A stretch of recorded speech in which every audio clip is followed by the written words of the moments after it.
இன்றைக்கி மார்க்கெட்டில் போய் கொஞ்சம் வெஜிடபிள்ஸ் எல்லாம் வாங்க வேண்டியிருந்தது. எல்லாத்தையும் வாங்கிட்டு அந்தந்த பாக்ஸில் வந்து எடுத்து வச்சுட்டேன். ஃபஸ்ட்டு வந்து நான் என்ன பண்ணுவேன்னா, அந்த கேரி கவர் இருக்கு இல்லையா, ஸோ அதில் தான் போட்டு பேக் பண்ணுவேன். ஆனால் இப்போ வந்து இந்த மாதிரி பாக்ஸ் நான் வாங்கியிருந்தேன். ஆன்லைனில் தான் ஆர்டர் பண்ணி வாங்கியிருந்தேன்.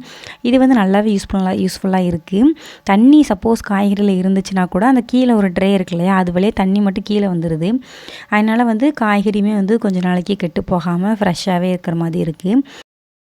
ஸோ நெக்ஸ்ட்டு வந்து இந்த காலிஃப்ளவர், வாழைப்பூ இது எல்லாமே வந்து நான் கட் பண்ணியே எடுத்து வச்சுட்டேன். ஏன்னா நம்ம மறுநாள் காலையில் சமையல் பண்ணும்போது ஸ்பீடாக வந்து நம்ம அந்த நேரத்தில் கட் பண்ணிகிட்டு இருக்க முடியாது. அப்படிங்கிறனால அதை வந்து ஃபஸ்ட்டே கட் பண்ணிவிட்டு இந்த வாழைப்பூவையும் உரித்து அது எல்லாமே க்ளீன் பண்ணி வச்சுட்டேன். ஏன்னா அப்போ தான் நமக்கு கொஞ்சம் ஈஸியாக இருக்கும் அப்படிங்கிறனால. தம்பிக்கு வந்து ஸ்கூலில் ப்ராஜெக்ட் கொடுத்துருந்தாங்க. ஏதாவது ஒரு ஃப்ரூட்ஸ் வந்து வரைஞ்சி கொண்டு வாங்க அப்படின்னு. நான் வந்து இந்த பைனாப்பிள் யூடியூப் பார்த்து தான் பண்ணேன். கொஞ்சம் நம்ம படமாக வரைய வேண்டாம் அப்படின்னு சொல்லி இந்த மாதிரி சார்ட்டில் வந்து கலர் பேப்பர்ஸ் வாங்கி கட் பண்ணேன். பைனாப்பிள் மாதிரி இருக்கான்னு சொல்லுங்கள்.